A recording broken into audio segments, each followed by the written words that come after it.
Jangan kau ketawa. Lem toh, nah campur lem Korea. Tidak mau terbuka mulutnya. Pas ngelem, mabuk setengah. Dia ambil naik motor. Bayangkan kalau orang mabuk setengah naik motor. Dia listrik dikira aspal. Pak! Mati! Mati kafir kodongo. Makanya anak muda, silakan kau jadi anak gaul. Anak band-band, anak motor-motor, anak skater, silakan. Tapi jangan dekati yang namanya minuman keras. Vodka, whisky, Jenever, Donald, topi miring.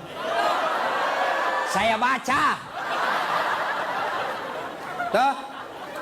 Mati. Siapa lagi yang bisa mati dalam keadaan kafir? Contoh aja ini, jangan marah.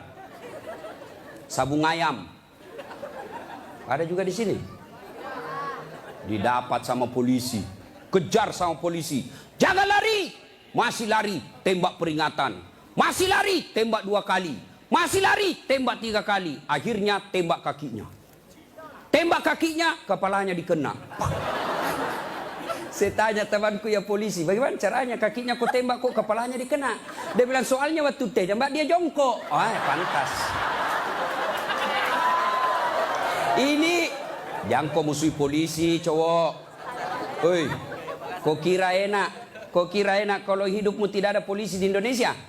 Hah? Rumahmu dirampok, istrimu dibunuh, anak gadismu diperkosa, hartamu dijarah, kau datang ke polisi. Tolong polisi, tegakkan hukum, cari pelakunya. Apa kata polisi? Mohon maaf, baru saja polsek bubar. Jangan ketawa, saya serius ini. Toh, pun kalau ada polisi yang minta-minta uang di jalan, biar anak SMP diminta juga uangnya, itu bukan polisi Indonesia, polisi film India. Itu film India kan 3 jam, nanti habis film baru dia datang.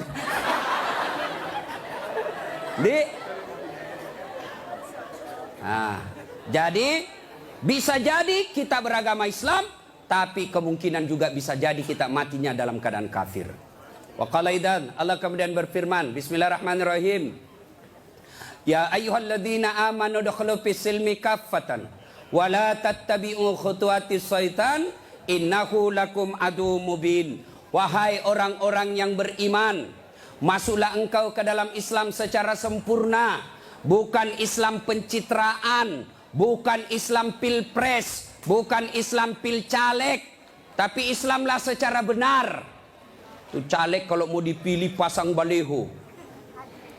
Pasang baleho takbir, fotonya dibalik kepalanya, siap jungkir balik untuk rakyat. Pret, beleng-beleng. Tidak. Islamlah secara benar. Wala tattabi'u khutuwatis syaitan. Dan janganlah engkau ikuti langkah-langkah setan, karena sesungguhnya setan itu musuh yang nyata bagi kalian. Musuh kalian bukan ulama, musuh kalian bukan ustadz, musuh kalian bukan tentara, musuh kalian bukan polisi, musuh kalian bukan mahasiswa, musuh kalian adalah setan, dan setan itu musuh yang nyata bagi kalian. Kalau saya ceramah seperti ini, ada enggak setan di tengah-tengah kita? Ada. Orang ceramah masa ada setan? Ada, setannya bukan pocong. Tapi apa setan yang ada di tengah-tengah kita? Bentuknya handphone. Apa ibu? Orang sudah ceramah masih sibuk juga. Sudah 55 umurnya siaran langsung juga.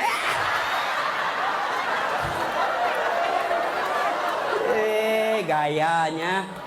Woi, jangan siaran langsung. Saya tidak mau kalau ada siaran langsung. Simpan dulu HP-mu. Woi. Ibu-ibu yang pegang HP selama saya ceramah, saya doakan suaminya kawin lagi. Simpan dulu HP-mu.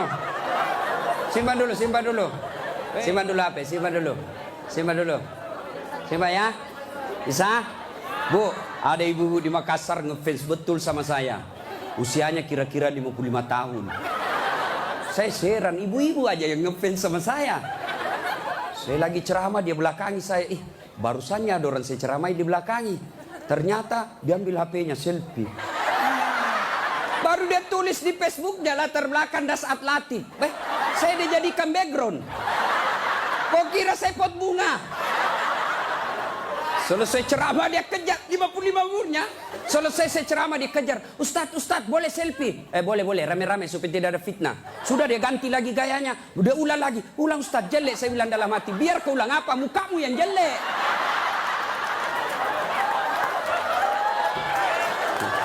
Selesai selfie. Langsung dia bilang, Ustadz boleh cium? Hah? Haram. Nggak boleh. Nggak nafsu Ustadz cari barakah. Haram. Coba kau masih muda. Nakal. Simpan dulu HP ya, simpan dulu ya. Bu, bisa? Nah, wa qala idzan, Allah kemudian berfirman, Bismillahirrahmanirrahim. Innallaha wa malaikatahu yusalluna 'alan nabi. Ya ayyuhalladzina amanu sallu alaihi wa sallimu taslima. Sesungguhnya Allah dan para malaikatnya bersalawat kepada Rasulullah Muhammad sallallahu alaihi wasallam, maka wahai orang-orang yang beriman, bersalawatlah kalian kepada Rasulullah dengan sebaik-baik solawat. Saya mau dengar mana lebih kencang suaranya, ibu-ibu dengan bapak-bapak. Kita tanding malam ini, siap? Siap?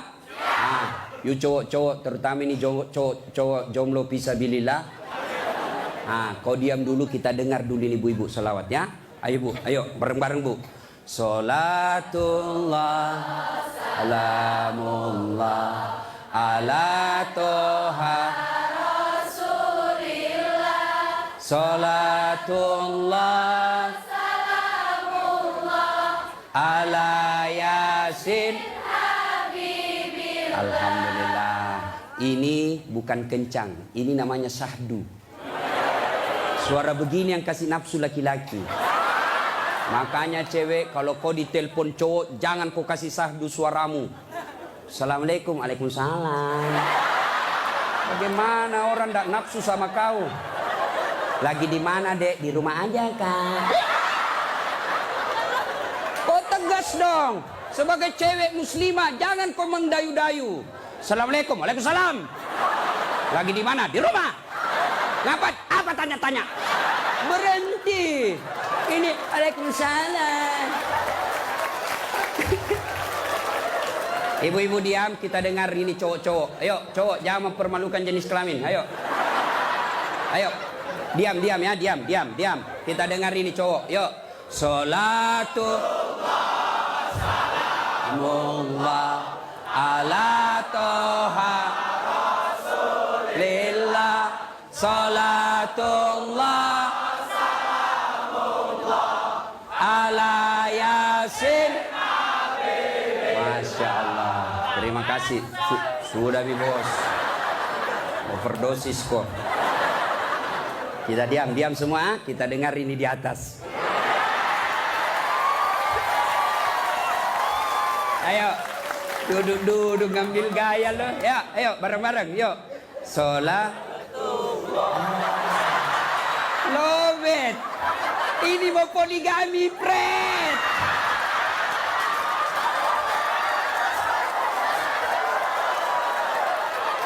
Nah, ayo bareng-bareng semua. Yuk. Salatullah salamullah ala toha Rasulillah. Salatullah salamullah ala yasin Habibillah. Alhamdulillah, terima kasih. Dek, bisa ndak bedakan tadi mana suara cewek, mana suara laki-laki? Bisa. Kenapa bisa? Karena Allah kasih kita telinga yang lengkap sensor pembedanya. Dia bisa bedakan mana bunyi handphone, mana bunyi kentut. Tanpa kau pernah kursus. Woi cewek, mau ndak saya kasih handphone iPhone X Max 512 giga? Mau? Gratis, mau? Mau, mana? Mau. Tapi pulsanya 5 juta ibu, mau? Tapi begitu saya kasih langsung tuli.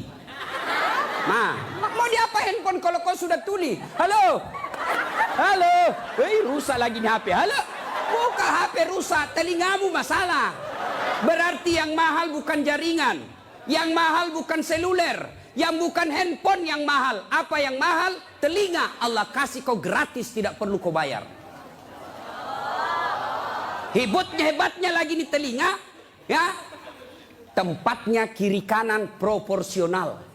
Bagaimana seandainya telingamu satu di bawah pantat? Halo, ya Ustadz. Lagi di mana? Di rumah aja Ustadz. Ayo. Repot toh? Ya, repot. Makanya kita ucapkan alhamdulillah. Alhamdulillah. Woi, cowok. Woi. Mau saya kasih ini kamera, mahal ini kalau dikumpul semua, ratusan juta ini. Saya mengajar mata kuliah fotografi di UNHAS. Nih, ya.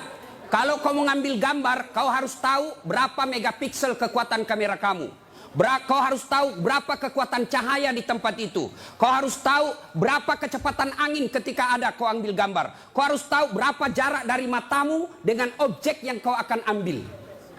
Apa ini kamera yang mahal? Bukan. Apa yang mahal? Mata.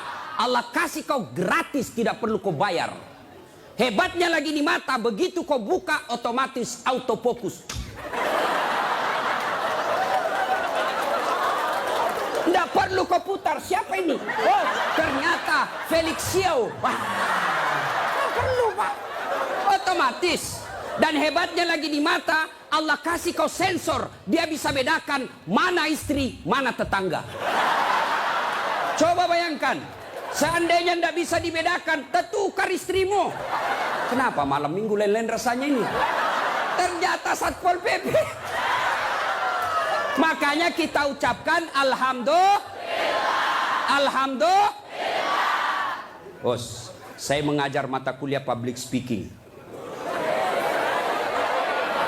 Nah, praktikumnya itu pidato di depan saya. Wih, ada cewek, ada kawat di giginya. Saya biasanya di kampung pagar yang dikawat. Ini giginya dikawat.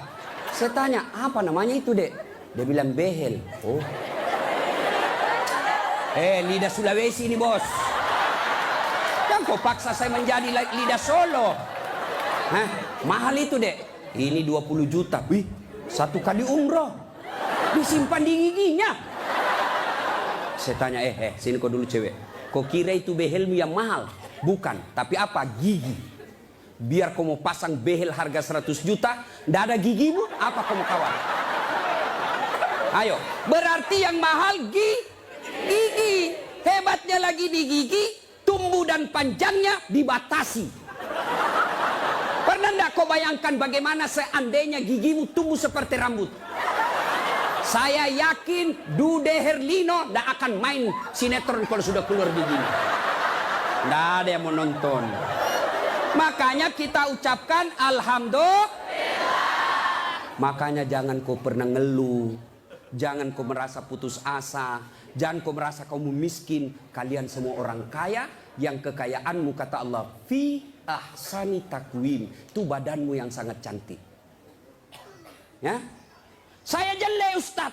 Karena kau membandingkan sama yang cakep. Saya tidak mau duduk dengan ini artis Satri Hijrah. Hancur saya. Hancur.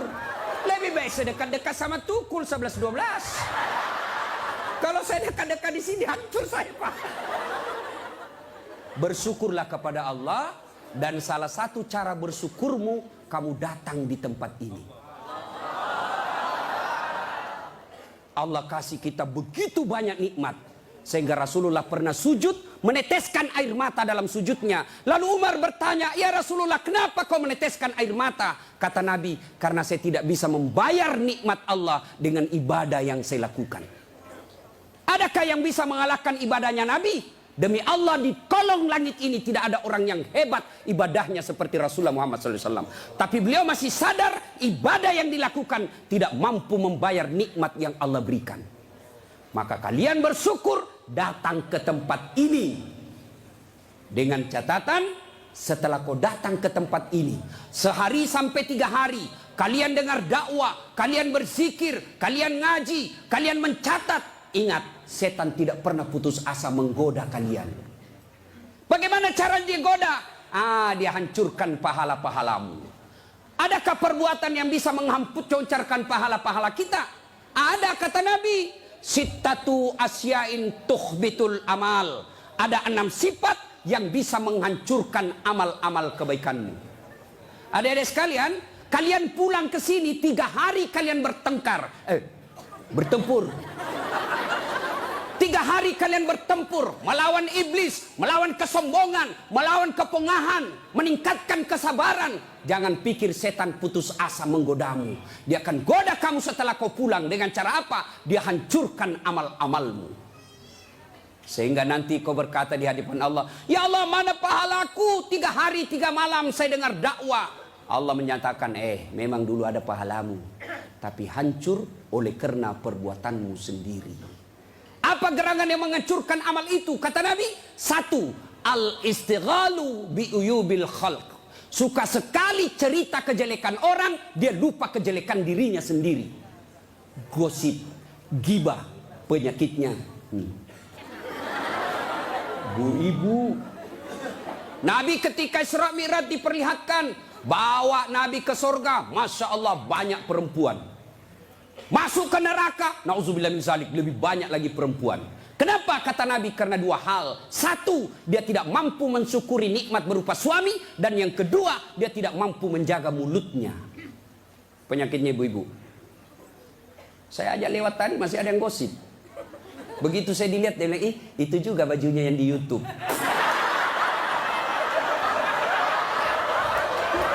Sibuk. Kenapa? Saya pakai baju kok yang sibuk. Kang gosip. Jengkelku. Kenapa kok gosip saya? Bu, halo ibu. Penyakit ibu-ibu yang tidak bisa dikendalikan, hawa nafsu menceritakan kejelekan orang. Kalau laki-laki kumpul paling dicerita, itu anak sayang. Yang pertama cakep tapi beleng-beleng. Itu yang kedua cakep, tapi ya dongok. Itu kan. Paling kita cerita itu motor saya rewel, itu mobil saya yang tua, sedikit-sedikit mogok lagi, itu atap rumah saya bocor. Paling kalau bapak cerita itu. Tapi coba kalau ibu-ibu, pertama dicerita sinetron, jelek betul sifatnya itu ya. Iya toh, langsung tetangga jadi korban. Kumpul begini tuh masih ada gosip. Apa? Dia enggak ngomong tapi matanya dong. Apa? Hidungnya enggak serasi dengan roknya. Beliau kayak umbul-umbul. Sudah. 1 udah digosip. Lewat lagi 1. Apa? Palsu. Kenapa kau tahu? Lipstiknya. Kenapa kau tahu? Melengket di giginya. Coba ya. Ayo adik-adik. Ya. Nah, maka saya heran sebagai anak bangsa, kok kita dituduh orang Islam selalu menyebarkan fitnah. Islam sangat membenci fitnah sehingga Nabi mengatakan, al-fitnatu asaddu minal qatl. Fitnah itu lebih kejam daripada membunuh. Jadi pemain buser, apakah namanya itu? Cocok nih? Baser, apakah itu? Yang suka cari-cari duit dari menyebarkan fitnah. Hah? Yo itu baser. Manalah. Tidak adalah kita orang Islam. Suatu kali Nabi menyampaikan, barang siapa yang mengucapkan 2 kalimat syahadat, diyakini sampai mati pasti masuk surga. Abu Hurairah senang dengar ini. Lalu Abu Hurairah berlari-lari kecil menuju ke pasar. Dengan tujuan apa? Dia mau menyampaikan berita gembira ini. Lalu didapat oleh Umar. Abu Hurairah, kau mau pergi mana buru-buru? Saya mau menyampaikan berita penting. Apa itu? Barusan saja saya dengar menyampaikan Nabi, siapa yang syahadat, yakin sampai mati, pasti masuk surga. Umar berkata, betul kok Nabi bilang begitu? Betul.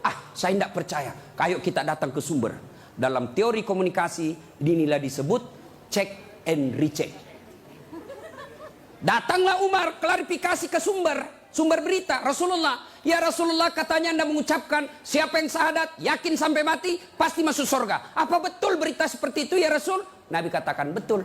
Tapi ya Rasulullah, ada apa? Ini Abu Hurairah, dia mengumumkan di pasar. Terus saya khawatir nanti disalahpahami umat kita. Biar tidak sholat yang penting syahadat masuk surga. Biar judi yang penting syahadat masuk surga. Biar zina yang penting syahadat masuk surga. Saya salah paham nanti orang, saya khawatir hadis ini dipahami dengan salah. Lalu Nabi katakan, oke, jangan kau sampaikan ini halal umum, karena dia bisa mengganggu kemaslahatan umat. Itulah sebabnya kita kenal dalam Islam, likulli makam makal, walikulli makal makam. Setiap ada ucapan, ada tempat yang cocok untuk ucapan itu, dan setiap tempat ada ucapan yang cocok untuk tempat itu. Maka ibu-ibu harus bijaksana memegang WhatsApp, harus bijaksana memegang medsos. Kenapa? Karena jika ibu salah menempatkan medsos itu, maka ibu bisa berujung pada penjara. Dua, yang bisa menghancurkan amal kebaikan kita. Apa itu kata Nabi? Hubbud dunia, terlalu cinta kepada dunia. Cinta dunia boleh, cinta dunia boleh. Mana yang tidak boleh? Terlalu cinta kepada dunia. Nah ibu, yuk. Salatullah ala toha Rasulillah. Salatullah ala yasin. Cinta dunia. Mana cinta dunia? Satu, menganggap enteng ibadah. Hayya 'alas shalah. Sebentar, masih panjang waktu duhur. Ini kan sampai jam 3. Cinta dunia. Mana lagi cinta dunia? Ini paling banyak cewek. Mukanya dia tidak terima dengan ikhlas. Mukanya dikira tembok, coklat, biru, abu-abu, krem. Sekarang cewek kan banyak palsu. Bulu matanya panjang, palsu. Matanya biru, palsu. Bibirnya merah, palsu. Pantatnya gabus, palsu. Itu terlalu cinta dunia. Perempuan kan sekarang bingung saya lihat. Rambutnya panjang, mau dikasih keriting. Yang keriting rambutnya dia kasih lurus. Iya kan? Allah sudah kasih yang baik, dia tidak syukuri. Begitu mulai putih rambutnya, stres, dikasih semer. Kena matamu, tidak. Karena waktu yang sangat terbatas. Yang ketiga, apalagi yang bisa menghancurkan amal ibadah kita? Qillatul haya, kurang rasa malu. Oh, ini banyak di Indonesia. Anggota DPR malu dong, sudah digaji oleh rakyat, uang rakyat, kalian tidur saja. Dedek, pernah dengar cerita anggota DPR di akhirat? Hah? Jadi anggota DPR kan ada penghafal Quran, masuk dalam surga.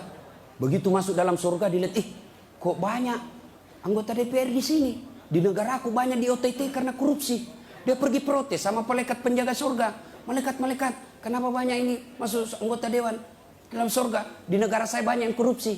Dia bilang penjaga surga, dah sok ribut. Kenapa? Dia cuma reses. Sebentar lagi pulang ke tempat asalnya.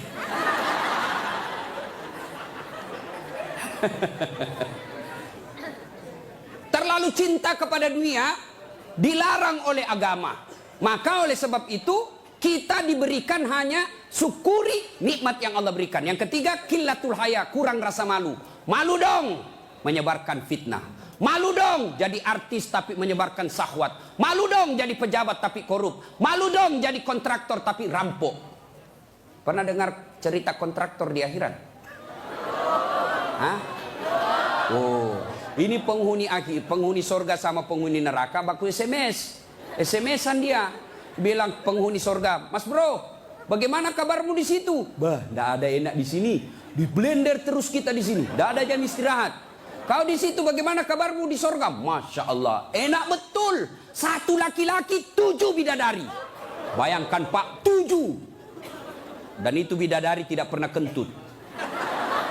Seperti istri kita di rumah 7 kali kentut 1 hari. Tidak pernah kentut. Perawan terus. 7 bidadari. Sampai jam berapa?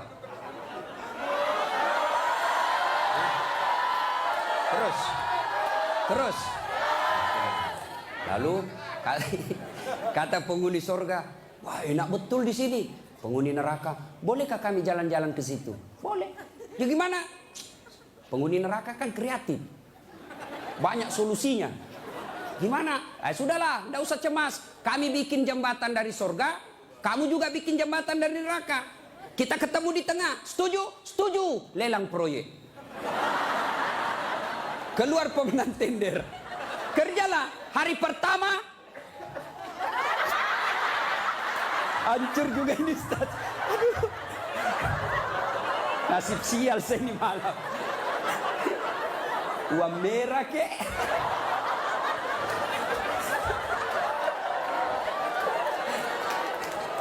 Jauh-jauh dari Sulawesi 10.000.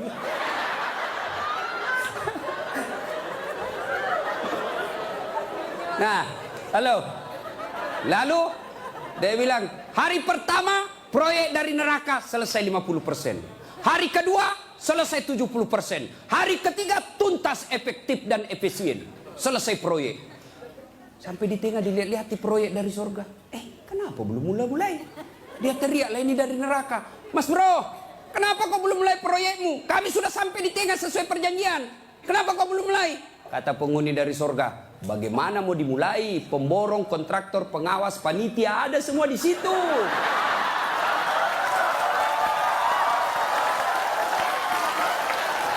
Di sini penghafal Quran aja di sini. Nggak tahu hitung proyek, salah-salah kalkulatornya. Ya, cinta dunia, ya, kurang rasa malu. Mana lagi yang kurang rasa malu? Kalian cewek. Ayo, ibu-ibu hadir di sini, alhamdulillah. Tapi tolong yang paling banyak kurang rasa malunya sekarang perempuan.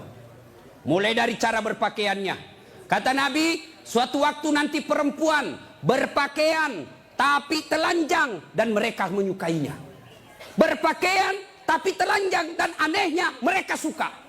Mana disebut berpakaian tapi telanjang? Lihatlah sekarang. Saya selalu istilahkan, lebih susah lihat paha ayam kampung daripada paha cewek. Yang ketawa, saya serius ini. Coba lihat paha ayam kampung. Bapak harus kembali kampung dulu. Kan namanya ayam kampung, jadi kita harus kampung dulu. Iya toh? Sampai di kampung, kau sudah lihat pahanya ayam? Tidak. Kau beli dulu 100.000. Sudah kau beli, sudah kau lihat pahanya? Belum. Kau kejar dulu 1 jam. Begitu kau mau tangkap, dia terbang. 1 jam dikejar, baru tangkap. Sudah kau tangkap, sudah lihat pahanya? Belum. Kau potong dulu dengan ucapan Bismillahirrahmanirrahim. Sudah kau potong, sudah lihat pahanya? Belum. Kau rebus dulu 15 menit air panas. Sudah kau rebus, sudah lihat pahanya? Belum. Baru dicabut. Baru kelihatan pahanya putih mulus. Balik kampung, kau keluar 100.000, kau kejar 1 jam, kau potong dengan kalimat basmalah, kau rendam 15 menit air panas, baru lihat pahanya yang putih. Ayam kampung. Tapi coba lihat cewek, kau berdiri saja di pinggir jalan, 15 menit, 10 pasang paha cewek gratis. Bahkan kadang-kala boleh dicolek. Makanya cewek, mari kita kerjasama.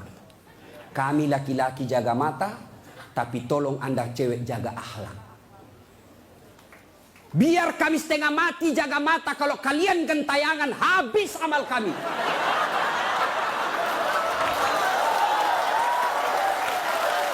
Ya, saya kalau mau pergi mengajar di kampus, saya ngaji dulu beberapa ayat, sholat duha dulu 2 rakaat, baru 1 kilometer saya naik mobil hancur amalku. Sebelah kanan ketek, sebelah kiri dada, di depan paha. Nggak mungkinlah saya jalan terus begini. Tiang listrikku tabrak. Hei cewek, hei, mari kasihani mata kami. Dilihat, haram? Tidak dilihat, barang bagus.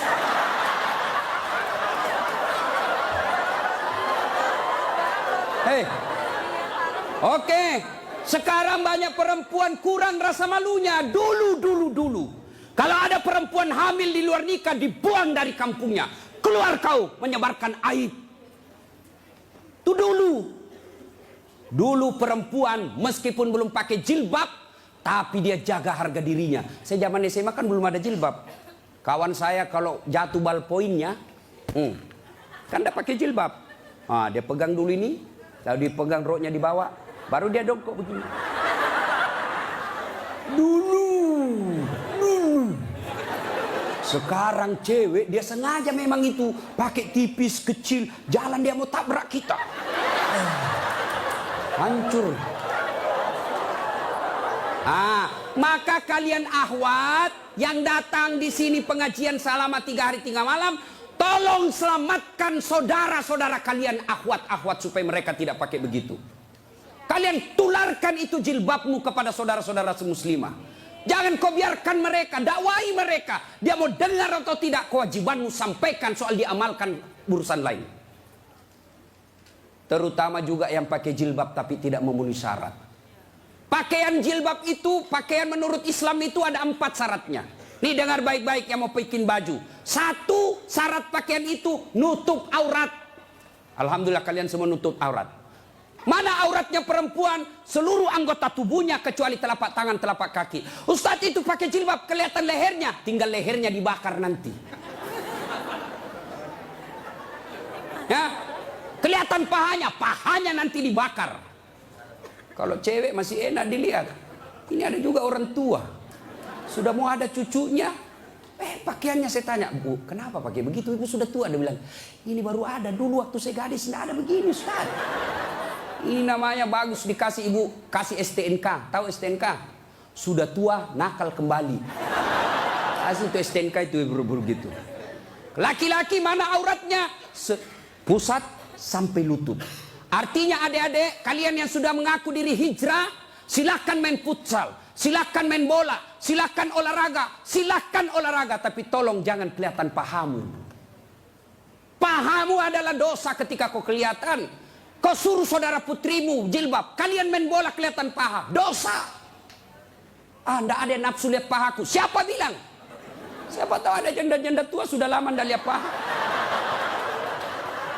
Bisa jadi. Ya. Yang kedua, syarat pakaian menurut Quran, nutup aurat. Yang kedua, tidak mempertontonkan lekuk-lekuk tubuh. Ada orang pakai jilbab tapi bajunya sempit. Susah jalannya. Coba lihat itu kalau ada pengantin. Pakailah jilbab sakaratil maut. Yang 3 lapis, kuning, biru, abu-abu. Dikasih biru lagi sedikit. Ada talinya dia ikat-ikat dulu. 2 meter dia kasih di lehernya. Kasih dulu. Mulai tidak bisa goyang tangannya. Bajunya sempit. Roknya sempit. Jalanlah dia bilang suaminya, buru-buru ibu kita ketinggalan. Tunggu dulu pak. Dogo. Itu namanya beleng-beleng. Tahu beleng-beleng? Dongo. Tahu dongo? Kau lah itu. Ayo. Syarat yang ketiga, cowok juga. Kalian pikir kalau kau cowok berpakaian ketat-ketat tidak berdosa? Dosa juga itu. Yang kami mencengkelkan itu yang gendut. Masuklah dia di masjid pakai kaos oblong. Begitu dia ruku, mulai mencemaskan. Sujud, ada celengan. Beleng-beleng.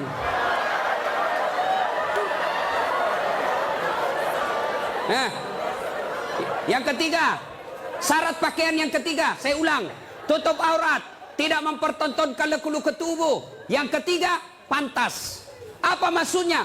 Kalau saya alumni apalagi Muslim United, saya alumninya, 3 hari 3 malam saya dengar dakwah, maka sebaiknya pantas tidak saya berpakaian begini.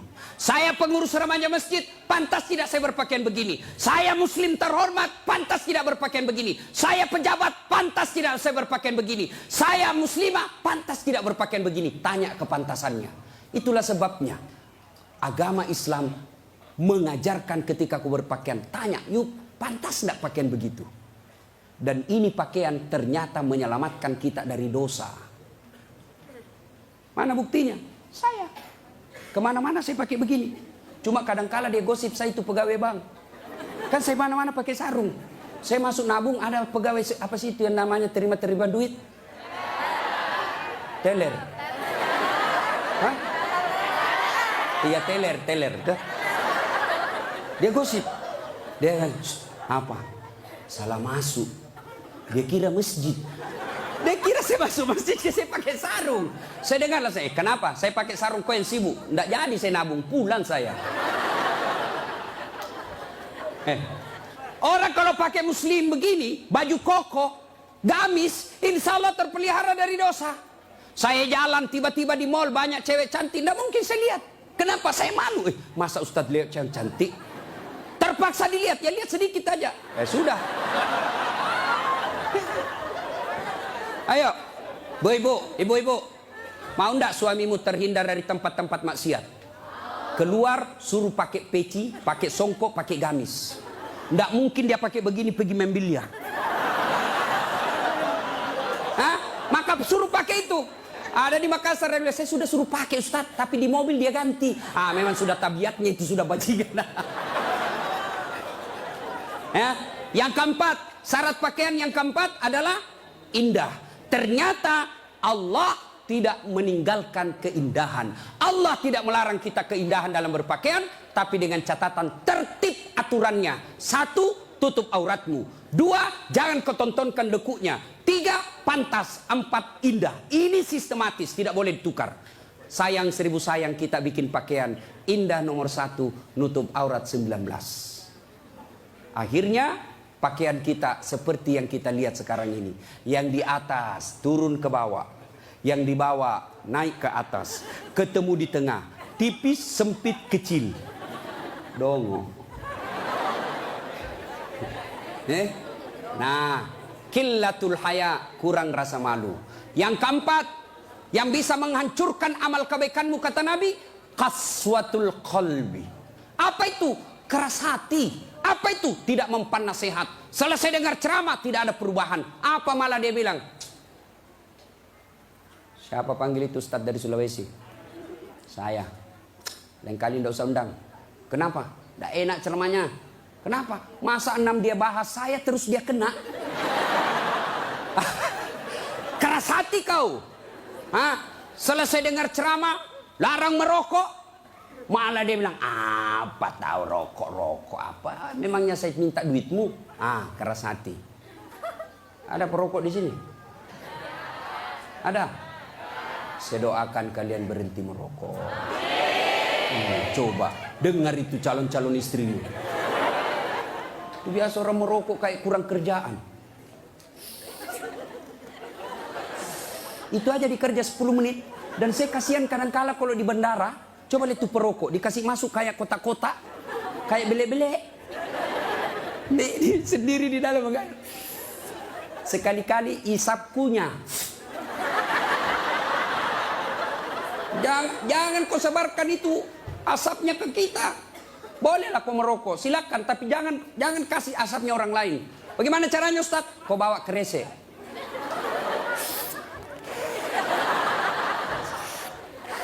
Itu bebas polusi. Ibu-ibu setuju enggak suaminya berhenti merokok? Kalian membenci 9 naga. Kalian membenci mereka-mereka itu. Tapi kalian beli rokoknya. Kalau kalian mau hancurkan mereka, berhenti kau merokok. Lebih baik itu rokokmu anak muda, kau tabung, lamar cewekmu. Kau juga cewek, jangan terlalu lama mau dipacari. Ini pacaran Islami Ustaz, pret. Pacaran syar'i. Mana ada pacaran syar'i cilaka? Dengar ini cewek. Kau sudah 2 tahun dipacari tidak dilamar-lamar, berhenti kau. Kasih tahu itu cowokmu. Motor aja dicicil 1 tahun sudah lunas. Kamu sudah 2 tahun dipacari tidak dilamar-lamar. Modal 10.000. Roti 1. Teh botol 1, autan 2.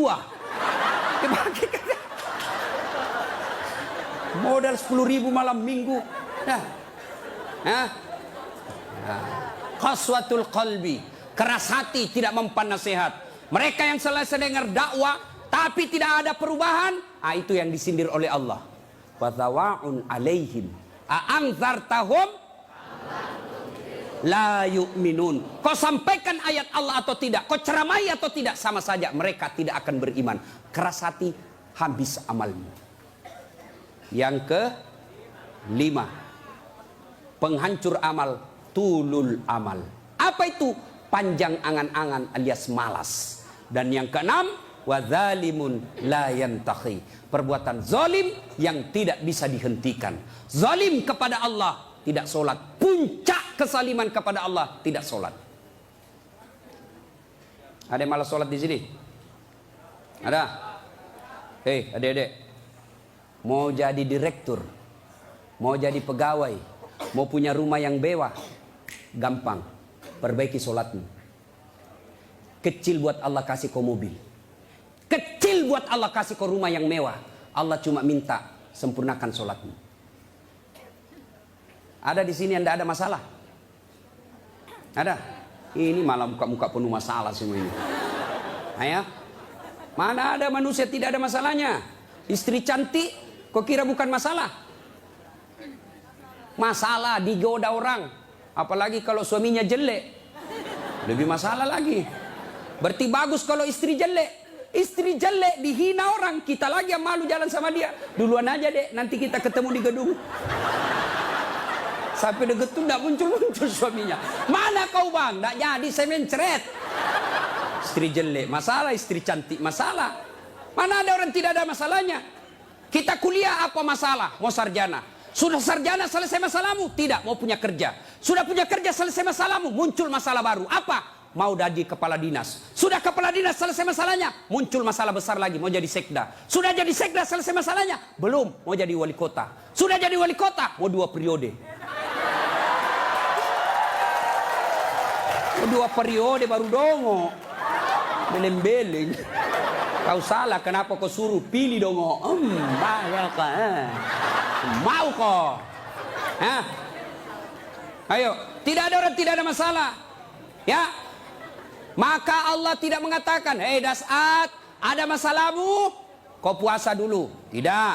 Hei Das'at, ada masalahmu, kau jadi dokter dulu, kau jadi insinyur dulu, kau kaya dulu, kau anggota DPR dulu. Allah tidak menyatakan itu. Allah cuma minta 2.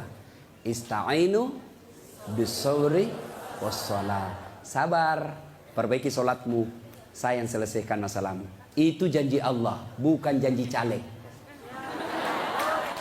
Kalau caleg mau dipilih, dibagi-baginya kartu namanya. Pilih saya, pilih saya. Ada masalahmu, telepon saya 24 jam. Begitu terpilih, dia ganti nomor HP-nya. Allah janji, pasti Allah tepati. Allah cuma minta, ada masalahmu cewek, kau risau soal jodoh, yuk perbaiki solatmu. Hei cowok, ada masalahmu, kau sudah sarjana, tidak dapat kerja, yuk sempurnakan solatmu. Saya sudah solat Ustaz. Betul kau solat tapi tidak ikhlas. Hayya 'alas shalah. Asar lagi. Barusan duhur, kau tidak ikhlas. Saya sudah solat Ustaz. Betul kau solat tapi main-main. Mana buktinya? Allahu Akbar. Ya kana suratul ladzina. Kau ketawa karena kau bayangkan dirimu. Nah, siapa yang ngajar kau sholat begitu? Sampai ada yang tanya saya ibu-ibu, Ustaz boleh enggak sholat? Panas Ustaz di rumah, enggak ada AC, enggak ada kipas. Sholat duhur boleh enggak tidak pakai BH? Boleh, tapi kau tidak beradab namanya. Boleh. Bayangkan kalau kau ruku. Yang ketawa cowok, ini barengan laki-laki perempuan. Boleh, tapi tidak beradab namanya. Itu kau tidak ikhlas. Saya sholat Ustaz, betul kau sholat. Tapi sholatmu ya tidak seperlunya. Ayo sholat Allah.